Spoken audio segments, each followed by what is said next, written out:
Hello viewers, welcome to my channel Science to Technology. In today's show, Camera Tuesday, we're gonna talk about what camera to buy. So let's dive right into it. Now this is one of the most commonly often get comment in my channel, and like not only in my English channel, also in my Hindi channel, which is 100k subscribers. So I get this comment a lot, but this is very sad kind of comment because this is lazy question. It's like you don't want to do any work on yourself, remove everybody else, like on yourself. You're like I don't want to work, man. But like, that's the whole thing. Nobody can answer this question, which camera should I buy? Why? Because there are three core components here. First component is budget. Now, some people do understand that, and at least they will include some budget information. It's like, okay, $2,000 or $1,000, whatever have you. But that itself is not enough, because we come to the question of skill.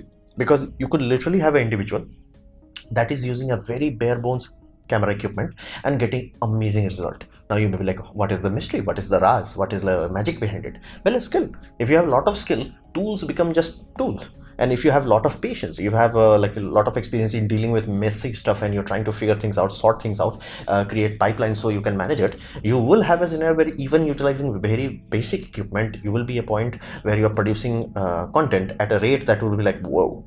Images will be like, wow. So that's the whole thing. Skill. I don't know your skill.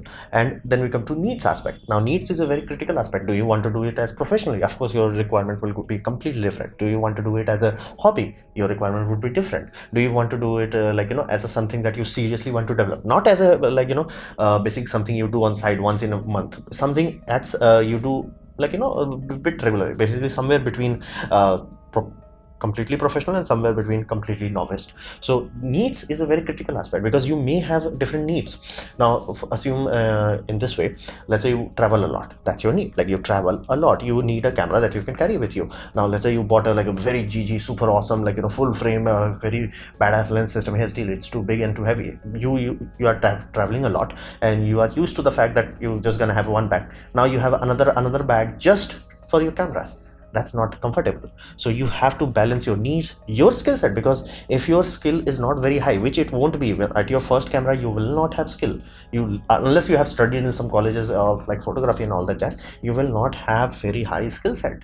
All you're gonna have is just like, okay, I get the idea what I supposed to do, but nothing more than that. So you have to start somewhere. So at this point of time, all these three things are the main variable. Budget is the easiest to figure out. Skill is the hardest, because most of the time some people are very quick learners. So even if your, let's say, camera equipment has messy interface like Sony, you can still learn through. You will still memorize things. You will still understand it.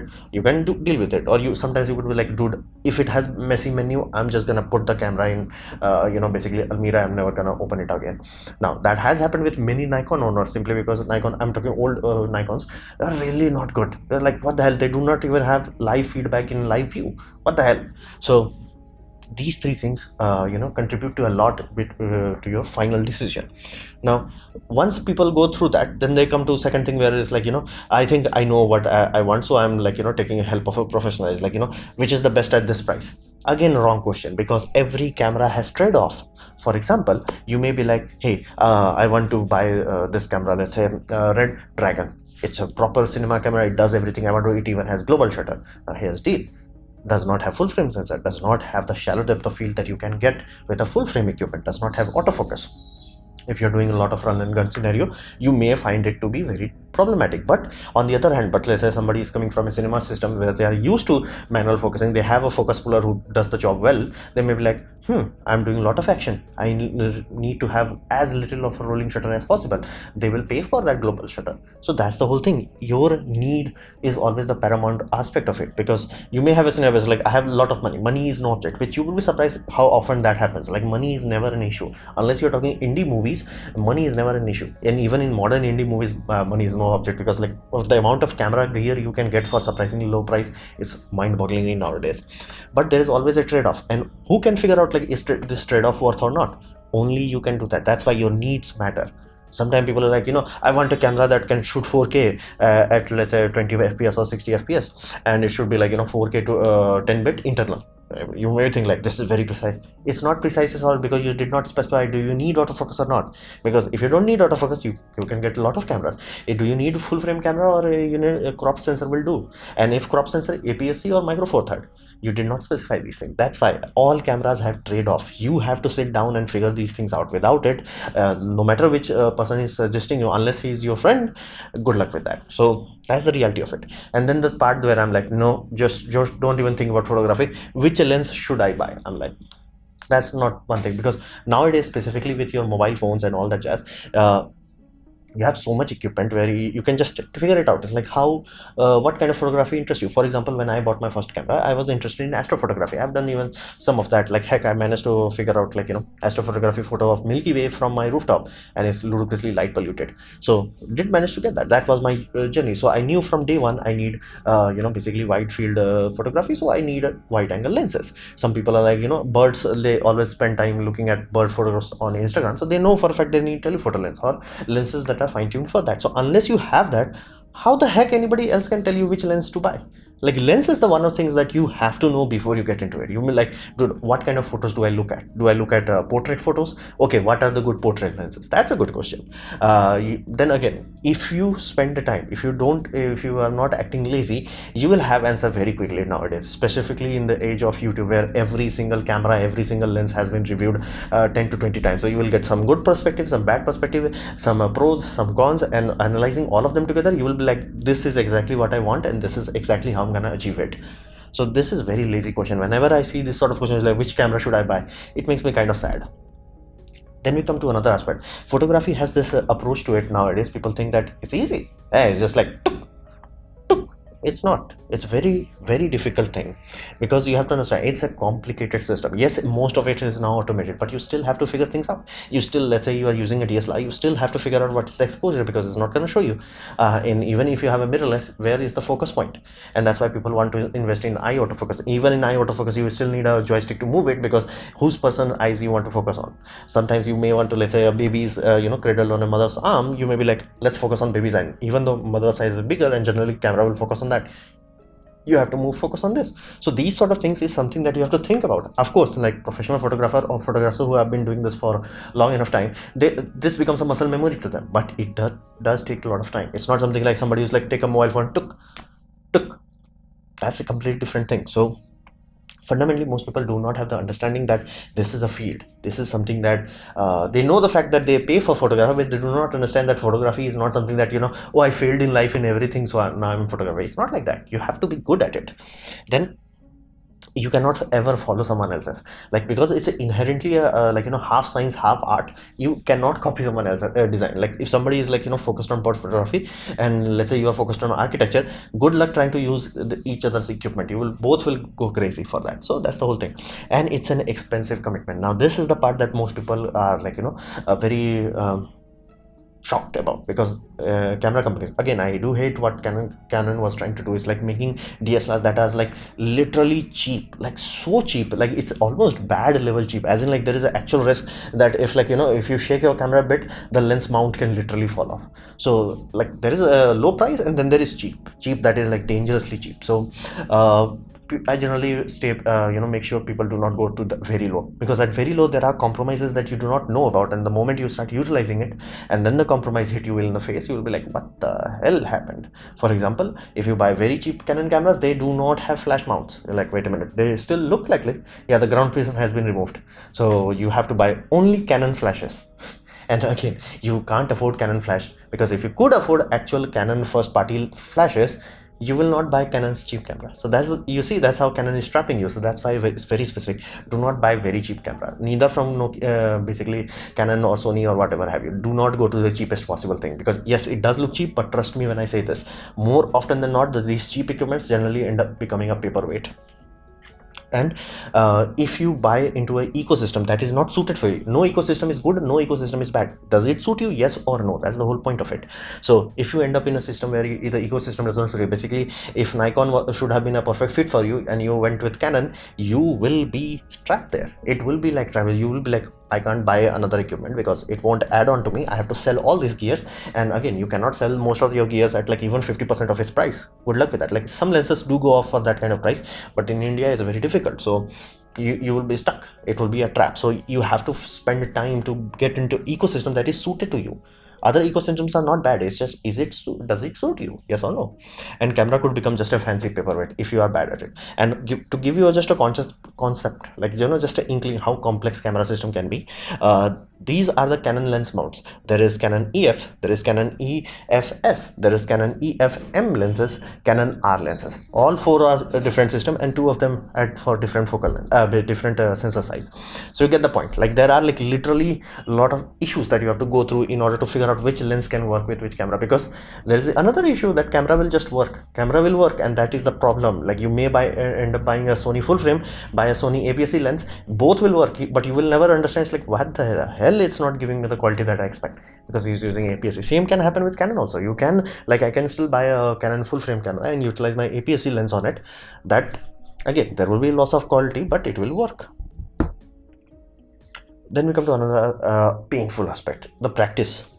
Now, do you utilize all the advanced function in your mobile phone? Because there is a very good chance that if you bought a camera mobile phone recently, any camera, as in like let's say by 2020, you have manual mode in your mobile phone. Very good chance. Or you can even install another apps to give you that manual mode. Have you used that? Have you actually tried to push yourself? And how many times do you take a photograph and you try to compose it? You're like, okay, let's compose it this way. How many times you try to align things to get it, like, more accurate, like, to make it more pleasing? To how many times you take time? It's like, this is 4 p.m. if I wait 1 hour, I will get a perfect lighting. Because these sort of things you have to do.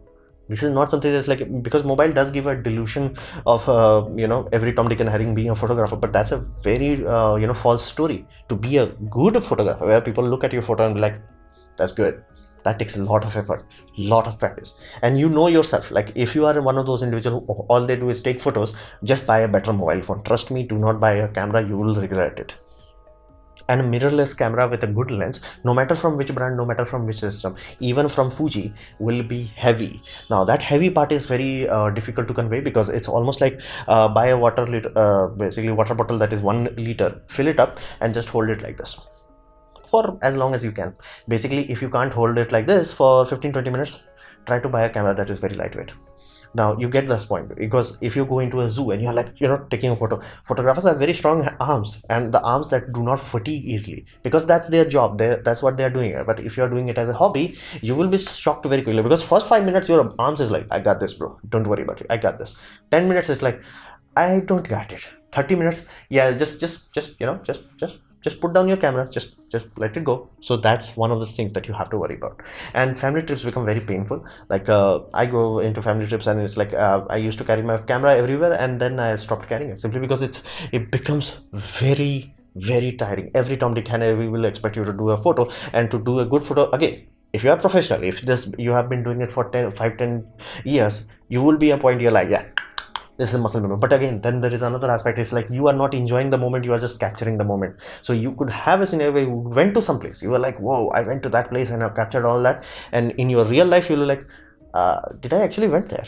Because all I have is photos. You never were there. Because it's one thing to do it for fun, it's another thing to do it for someone else as a basically satisfaction. It's a very difficult thing. So family trips, you will become the basically free photographer, and it will be very painful. So this is one thing. How often do you take your photographs from mobile phones and try to actually post correct it? Because you can do that in your mobile phone. That is amazing in your mobile phone. You can take a photo and edit it quite vigorously if you need to do so.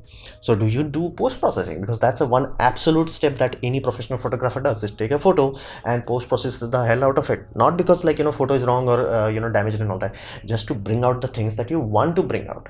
For example, let's say you are in a green place and you took a photo, and like, you want to convey emotion of green into it. You will crank up the saturation. You may tint the white balance in such a way that, like, that pops out. Because here's the deal, this is one thing that you have to understand, it's not a completely scientific thing. You are not a NASA, you're not a JAXA. You're like, okay, give me this exact detail, like what happened there, like the exact profile of the land or soil or Mars or things of that nature.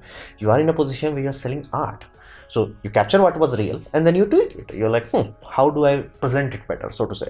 So you have to do post-processing, and then you need a lot of supporting text. That once you actually start to become a photographer, where you are doing it as a seriously, you need a lot of support tech. For example, file management is one of the things. You could literally have many friends that are like, they took this amazing photo, and the only time you ask them is like, hey, can you give me the photo full size so I can print it? Like, can you take it out from Facebook? Because that's all they did. They uploaded it to Facebook and they never had kept the basically raw files intact. So it has happened, many of them. Like I have learned the hard way, and the only reason I know because I used to be a game artist, so we had to learn file management in very thorough detail. So you have to manage those things. That's one of the things that if you do not do that, you will lose all your photos. I guarantee it. Then we come to specs understanding, because you could have especially in videos, you will have a memory card. Oh, this all these two memory card could be like 256 GB, 256 GB. Like, why the heck one is more expensive? I'm gonna buy the cheap one. But cheap one could be like U3. The expensive one would be U3. So you're like, hey, both are the same. No, one was V60, one was V90. You have to know what those V means, V60 and V90. So you have to understand, this is a complex thing which requires a lot of practice to understand this. I can understand most of it just like by looking at it, but here's the deal. Unless you are like thoroughly spending time on it, it's not easy.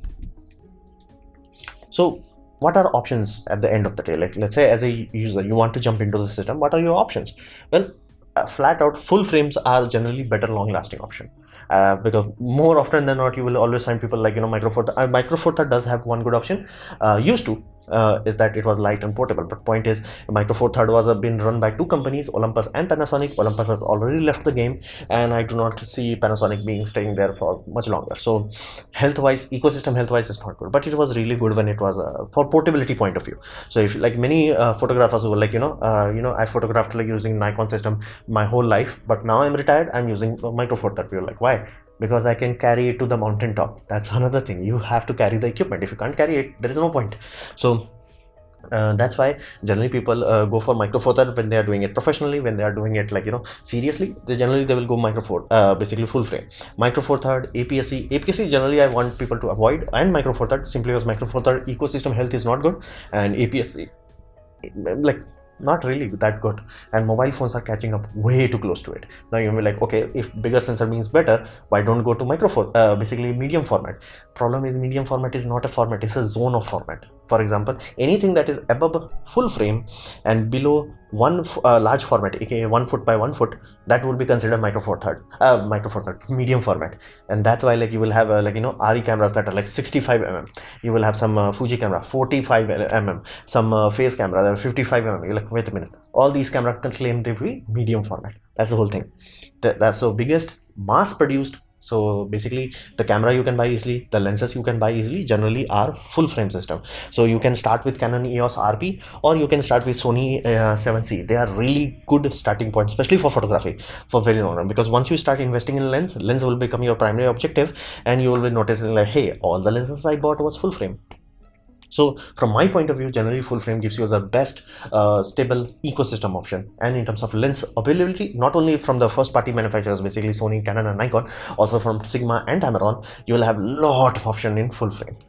Then never ever choose camera first, always choose the lens first. Like, what the heck do you want to do? Do you want a travel zoom lens? Do you want a portrait lens? Do you want a macro lens? Whatever have you, you have to figure out lens before you select your camera.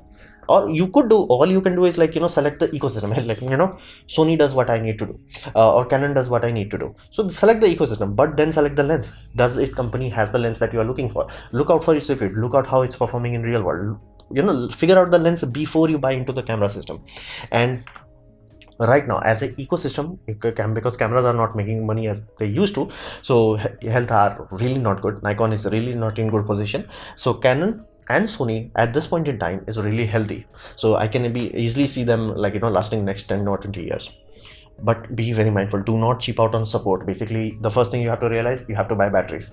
Try not to buy cheap third-party batteries, like simply because again you should not have an issue, but companies are starting microchips in their batteries where they're like they will have random error codes generated if you do not utilize the right battery. So trust me, just buy yes, it's expensive, yes, it's painful, but just buy it. And SD card, do not cheap on an SD card, and it takes a lot of practice to become good at it. And yes, it's expensive. This is one of the things that people are like, dude, I thought this was free. I'm like, no, just because your mobile phone has it does not make it free. It's a ludicrously expensive equipment. Glasses are expensive. So this was my presentation on basically what camera should I buy. So hopefully this presentation kind of opened your mind, like why this question is so lazy and wrong. And if that has happened, please click the like button, share it amongst your friends. That will help me a lot. If you didn't like it, didn't enjoy it, I urge you to press dislike. Press it twice to show me extra disappointment. Please leave a comment because I do try to reply to all of them. Subscribe, press the bell icon if you're free, and as always, thanks for watching.